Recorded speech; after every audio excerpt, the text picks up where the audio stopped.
let me give you a brief introduction about myself. My name is Manikandan.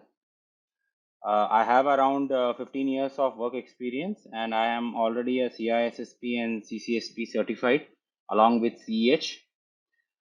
In terms of professional experience, I have experience into DLP, DRM, and database activity monitoring tools like Imperva, QRadars, Splunk, and all. So that's pretty much the introduction about myself. Now, in the today's session, we are going to discuss about discuss about the some questions. Okay, some CISSP questions.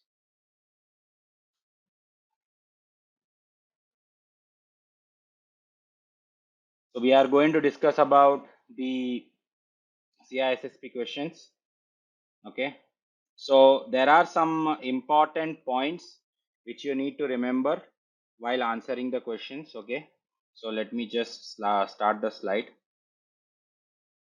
One thing which you also need to remember in the CISSP, that CISSP exam is not a technical exam. So the exam is not going to test how to implement DLP. The exam is not going to test how to implement DRM or how to enable a BitLocker drive encryption. The exam is going to test your management skills. That is something which you need to remember. So you need to have a high visibility on the topic. So you should be having some experience based on the security and risk management. Okay, the exam is not going to test you about the how to implement the controls. So in order to explain you in a simple layman language, the exam is going to test your role in the exam is as a, just a minute, your role in the exam is a risk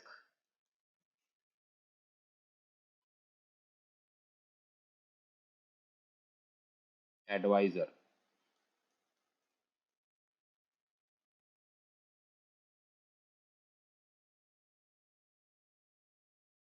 So you have to think like a manager, not as a technical oriented person. That is the first thing which you have to remember while attempting this exam. While attempting this exam, you have to remember that while answering any questions, don't think like a technical oriented person. You have to think like a manager to answer the CISSP questions, exam questions. So in technical security, you either install, you apply, or you configure the things. Okay. In technical security, you either install, apply, or configure things. So it's basically based on how and where of security. But whereas your CISSP exam, it talks about why, what, who of security, not how and where. So this is something which you have to understand. The CISSP exam talks about why, what, and who, not the way.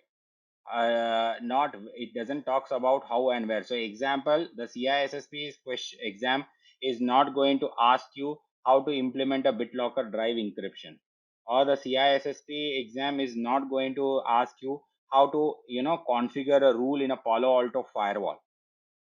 Okay, the CISSP exam is going to ask you why, what, and who. So your role is as a risk advisor. Your role is not as a technical person. So in order for understand the context, you need to have a think. You need to think why, then focus on what and who. So to give you a live example, let's say if you ask a technical oriented person, that I want to block port number 21 in Palo Alto firewall, what the technical oriented person will do, they will directly go log into the firewall and create a rule. That's what a technical oriented person will do. But when you ask the same question to a risk advisor, the risk advisor is going to analyze the business impact. They are going to analyze why we are doing, and then only they will have this rule onboarded in the firewall. So that is the difference between a technical oriented person and a risk advisor. So a risk advisor is not going to immediately go ahead and create a rule in the firewall. They will analyze the impact. They will identify, if they add a rule, what is the impact they are going to have in the production network. They will do a proper risk assessment, and based on the results of the risk assessment, they will determine whether this rule needs to be enabled in the Palo Alto firewall or not. So that's why instead of you need to think why, then you need to, in order to understand what and who, first you have to think why. So these are the key points which you need to remember while attempting the CISSP exam. To appear for the CISSP exam, now let's get started with the questions. So the questions are based on from domain 1 to domain 6. I have included some questions. Okay, from domain 1 to domain 6, I have included some questions. So a general guideline, please read the answers, then read the question, identify the keywords and answer. Okay, you are going to get 4 hours. Okay, in the to attempt all the questions. The exam duration is 4 hours. Passing is 70%. Okay, passing is 70%. The examination is for 4 hours. See, the length of the exam is 4 hours. Okay, and the maximum amount of questions which you are going to get is 175, out of which you have to score minimum 70% to clear your CISSP examination. Okay, minimum 70%. So yes, you have to score in each domain. That's right, Mrinal. So a total 175 questions you will get. Okay, the examination is based on 4 hours. The total duration of the exam is 4 hours. 175 questions. Maximum amount of questions you will get is 175. Okay, so at least out of 175, minimum number of items. So there is always a minimum number of item and a maximum number of item team. Okay, let me just show you. Just a second. So the minimum number of question, okay, the minimum number of question is 125. So ideally you will get 120. So see, CISSP exam is based on a CAT exam. Okay, so that is called as computerized adaptive tests. So when we say computerized adaptive test, first what will happen is, okay, let me just show it to you. So the first question which you will get, that will be, below it will be a very easy question. Okay, which is below the passing grade. So always your first question will be, below the passing grade. It will be very easy. Okay, so when you start answering the questions, the graph goes like this. So if the best way to identify that if you are getting more and more difficult questions, okay, so your first question will always be relatively very easy. However, as you are answering the question, if the difficulty level of the question is getting more and more difficult, okay, if you are getting more and more difficult question, then it means that you are above the proficiency level. Okay, so the computer is going to give you at least minimum 125 questions.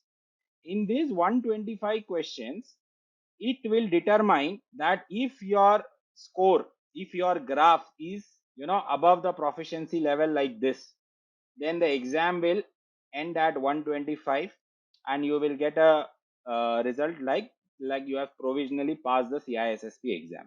However, if your graph is like this, okay, let's say you got the first question. Now the difficulty level was increasing. For some questions you made wrong, then again you started answering, then again your difficulty proficiency is increasing, then again you went like this, then again. So in this case, what is happening, the computer after giving your 125, after you have attempted your 125 question, if the system is not, if the CAT system is not able to determine your passing score, if the CAT system is not able to determine your passing score, then it will give you another 50 questions. So the maximum amount of questions which you will get is 175, and you have 4 hours duration, and you have 4 hours duration.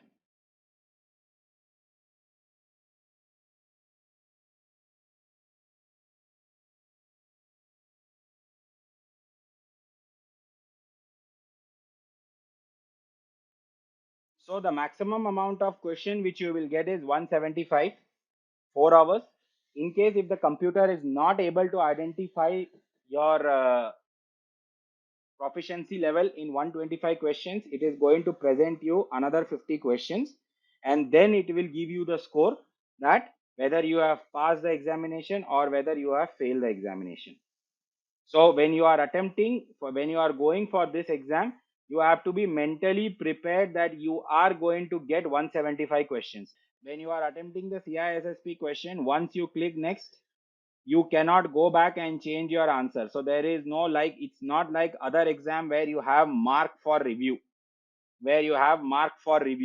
okay. So once you go ahead, once you click the next option, once you have clicked the next, there is no option to going back. So while going for the examination, you have to be mentally prepared that you are going to get 175 questions. However, it's not necessary that, if your exam, after attempting 125 questions, if you are above the proficiency level, then your exam will end there itself and you will pass. Okay, so while going to give, when you go for the actual CISSP exam, you have to be mentally prepared that you have to, attempt 175 questions.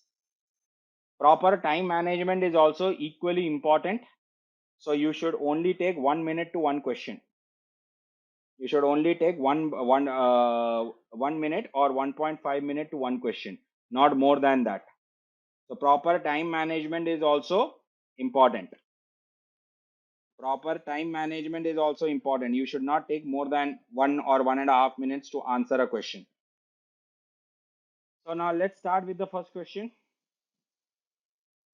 For first 100 questions, you can take around 1.5 minutes. Then after that, you have to, have a proper time management. So in case if your exam is continuing after 125 questions, then at least you should have enough time to, attempt all the questions. So that's why I said proper time management is needed. Okay. You cannot attempt the exam every month. There is a waiting period. So after, if you are not able to clear the exam in the first attempt, then after 30 days you can, reattempt. If after the second attempt also you are not able to clear, then there is a, minimum waiting period which is there, which you have to wait in order to reattempt the examination.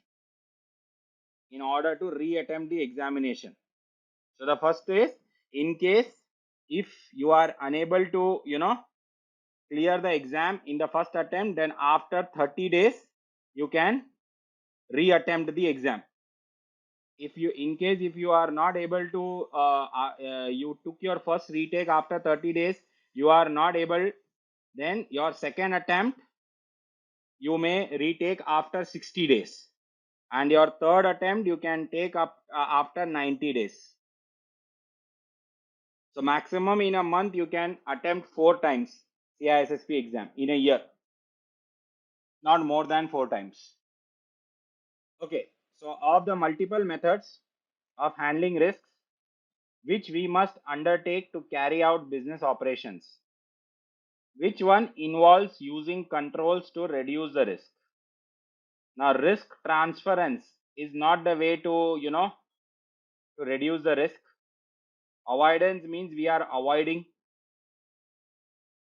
and acceptance means we are accepting the risk. Like, to take a live example of avoidance, to take a live example of your avoidance. Okay, so now let's say if we have, now let's say there is an ISC square offer which is going on. There is a ISC square offer which is going on. I hope you guys are aware of that offer. So the offer is, in case if you are not able, that is something which is called as schedule your exam with peace of mind. Schedule your exam with peace of mind. So in case if you are not able to attempt your clear your examination in the first attempt, then in the second attempt you can get a second attempt of your exam, which you have to give before February 28, 2023. So there is a exam offer going on. Schedule your exam with peace of mind, CISSP. So if you book under that offer, you have to attempt your first examination before December 31st. In case if by December 31st you are not able to, let's say you attempted, you are not able to clear, then the second shot, you don't have to pay anything for the second shot. You can take a second shot before February 28, 2023. 2023. Now this is, if this offer is not there, if this offer is not there, without proper preparation, will you go for the examination? No, right? Without proper preparation, you will not go ahead for the examination. So that is the live example of your risk avoidance. So in this case, our answer is A, mitigation, because mitigation is the one which we we use the control. So here, what are the keywords? Using controls to reduce the risk. Using controls. So we don't use controls in avoidance, we don't use controls in acceptance. In transference, we are transferring the risk to an insurance provider. So here also we are not using any controls. So that is the reason why the answer is A. That is the reason why the answer is A. Next question, team. So which choice below most accurately reflects the goal of risk mitigation?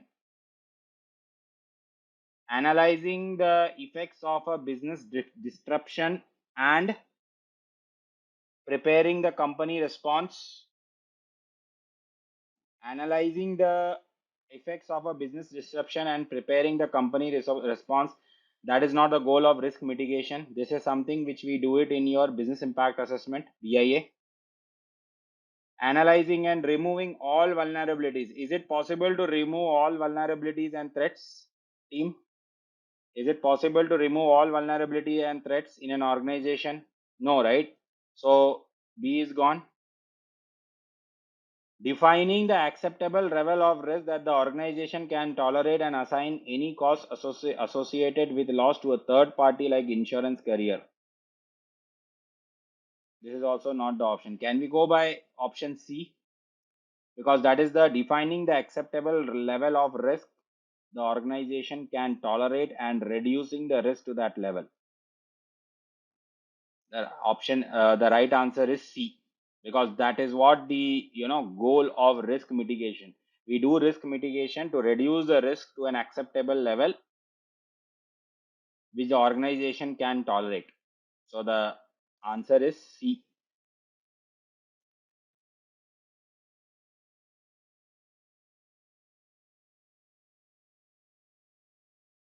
Next,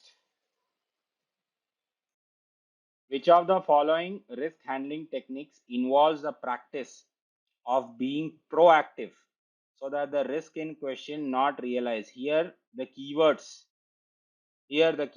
are, so now risk mitigation is not proactive. Risk mitigation is not proactive for sure. Risk transfer is also not proactive. Risk accepting means the risk which is there, it is below the residual risk is below the tolerance level of the organization. So again, you are accepting the risk.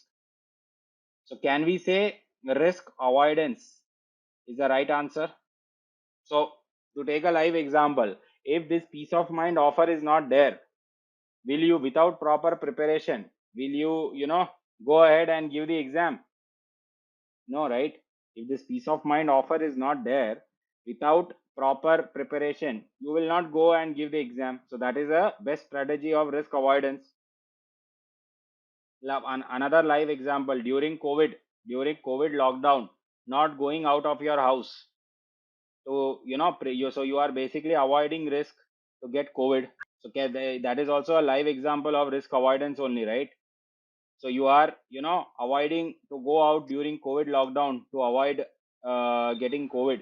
So that's a live example of risk avoidance.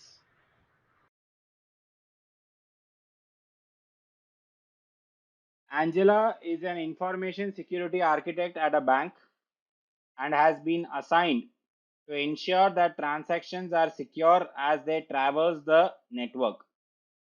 She recommends that all transactions use TLS.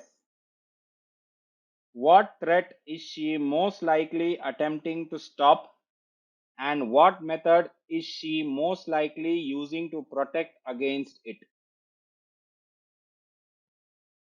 She is definitely trying to protect sniffing. The threat is sniffing, but Tempest is not the answer, so option D is gone. Packet injection is not, because it is talking about sniffing, so there is no packet injection. The second answer is right, but the first option doesn't make sense. Man in the middle, that can be acceptable, but again they are using VPN, so that is because the traffic is traversing the internet. So the right option is C, sniffing encryption. The right option is C, sniffing encryption. So the threat is sniffing, and with the help of, by using TLS or by using SSL, we are encrypting the data which is traversing the network. So one another example is this state where the data is called as data at transit. It is called as data in transit, which is protected by SSL and TLS. So that is why the option is C. Next question, team. Orbit is a framework for IT management and governance. Which data management role is most likely to select and apply COBIT balance to the need for security controls against business requirements? Against business requirements. So data stewards are not the people who select the controls. Data processors are not the people who select and apply security controls. So who is ultimately responsible to select and implement the controls? Option is data owner. Data owner.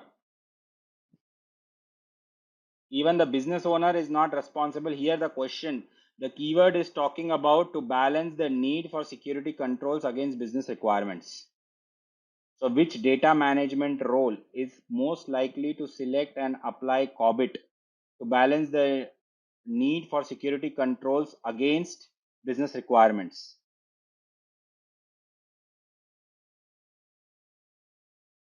Answer is C, data owners. Because the question is talking about data management role. Here the keywords are data management role, select and apply COBIT to manage the need for security controls. This is the keywords. Answer is C. Next.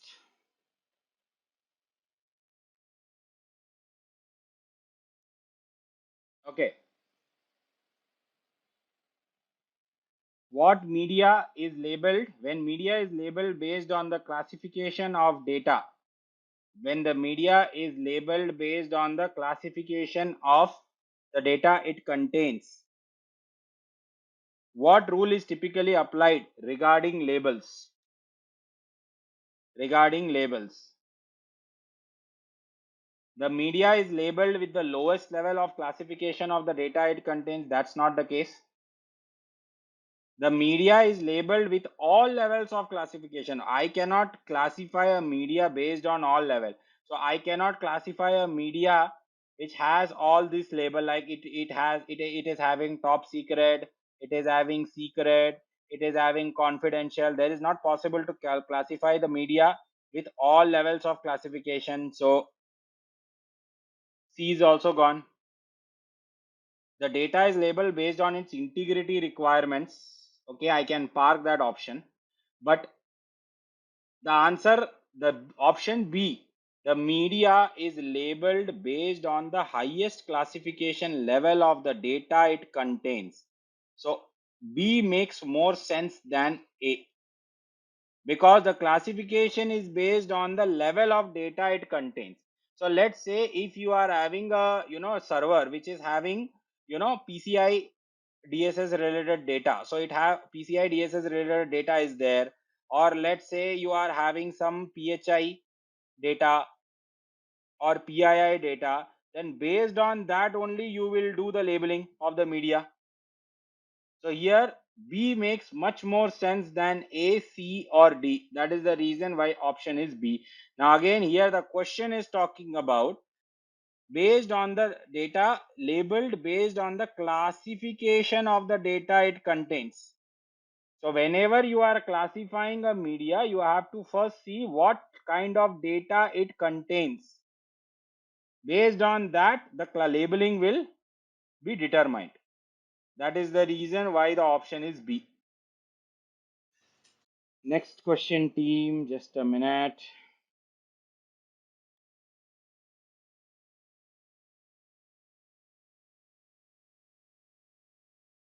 Which of the following issues is not addressed by digital signatures? So this question is talking about it's based on domain 3. So when we use a digital signatures address non-repudiation, it addresses data integrity, it addresses authentication. What it doesn't address is denial of service. What it doesn't address is denial of service. So that's why the option is D. It addresses non-repudiation, it addresses authentication, it addresses data integrity. The latest CISSP CBK is 6th edition. So there is no 9th edition. So you have to refer CISSP CBK 6th edition for in case if you want to be to the point to clear the exam. If you want to learn the concepts, then it's better that you refer the CyBEX. So at least these two books you have to refer to understand the concepts as well as to clear the exam. These two books are, you can say, it's mandatory. However, if you want to be on the point and clear the examination, then best book is your CBK 6th edition. CBK stands for Common Body of Knowledge from ISC Square. So the latest edition which is available is your 6th edition. Next,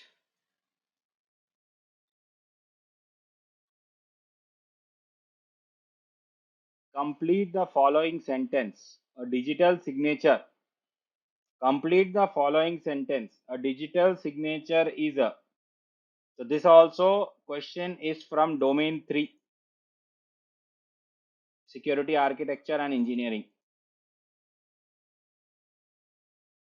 This question is also based on domain 3.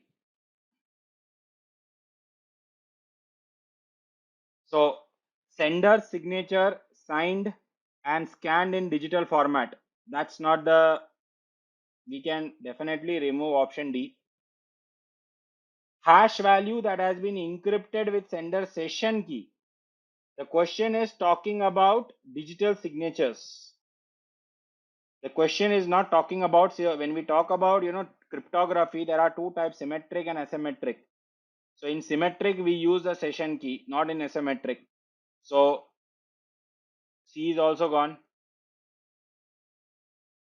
Hash value has been encrypted with the sender's public key.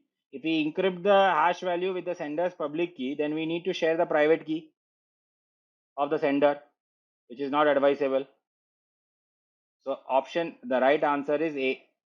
The hash value will be encrypted by the sender's private key.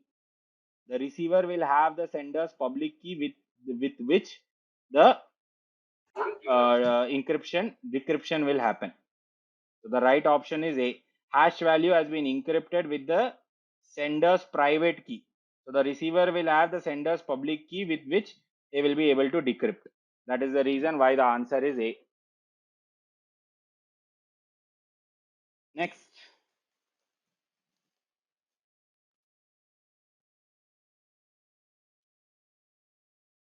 Routers chat among themselves in order to learn about networks not directly connected to them.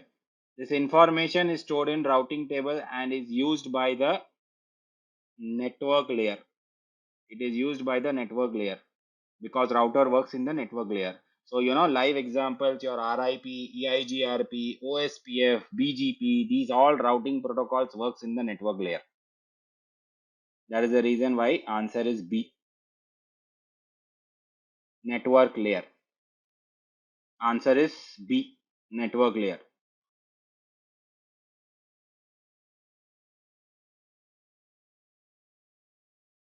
Next.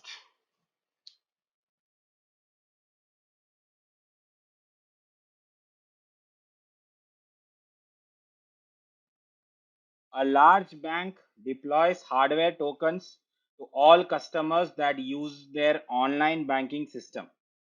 The tokens generated and displays a 6-digit numeric password with every 60 seconds. It means the question here, the keywords are every 60 seconds a new token is generated. The customers must log in to their bank accounts using their numeric password. This is an example of there is nothing called as SSO. So here the question is not talking about federation. There is nothing called as single factor authentication token. So definitely A and D is removed. Now the choice is between synchronous and asynchronous. Here the keyword is 60 seconds. So live example, your ping ID, your ping ID, your RSA, authenticator.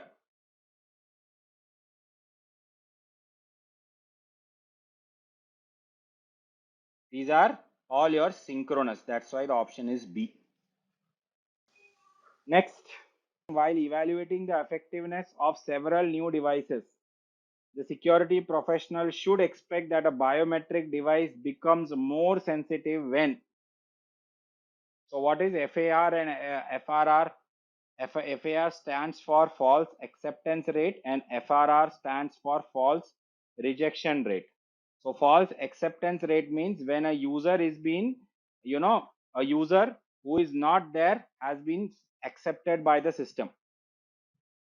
A user which doesn't exist, yeah, he or she has successfully compromised the biometric device. So when a user who doesn't exist has been accepted by the system, so FAR, that is FAR.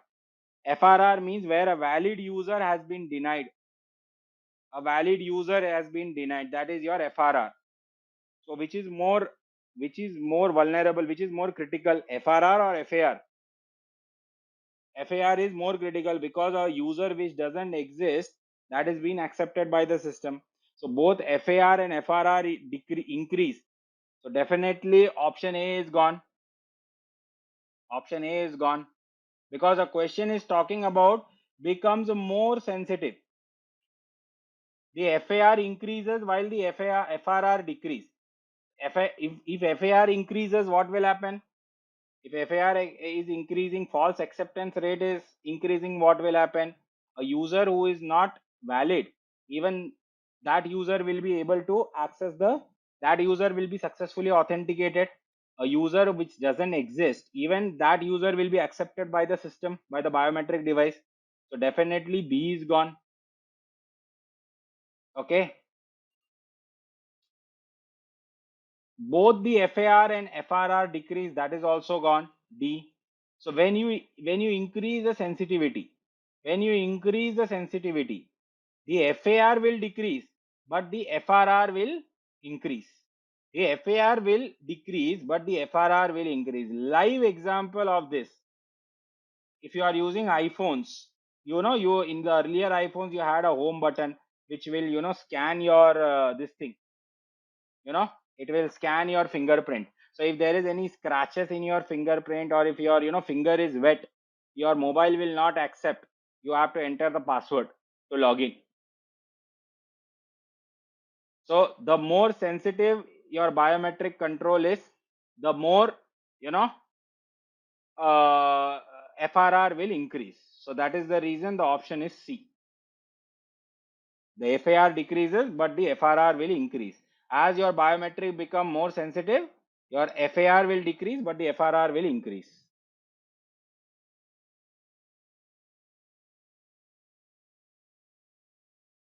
Next,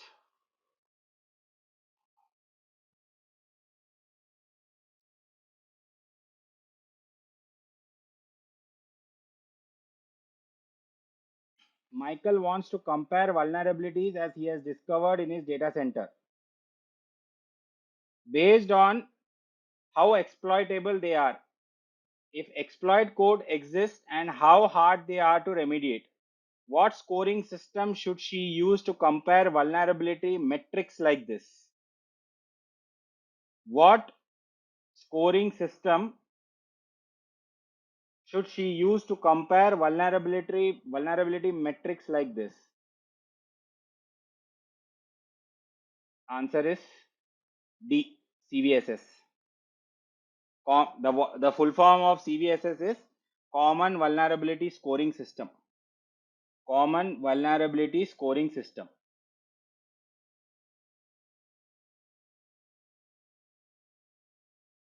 Last question, team. Last question.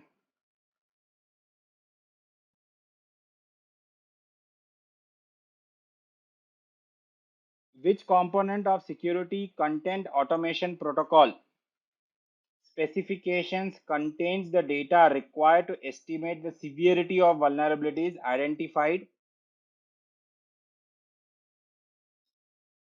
Automated vulnerability assessment.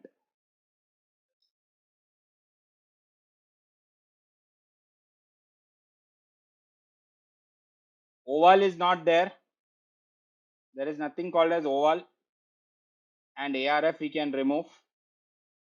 CVSS is used for the scoring system.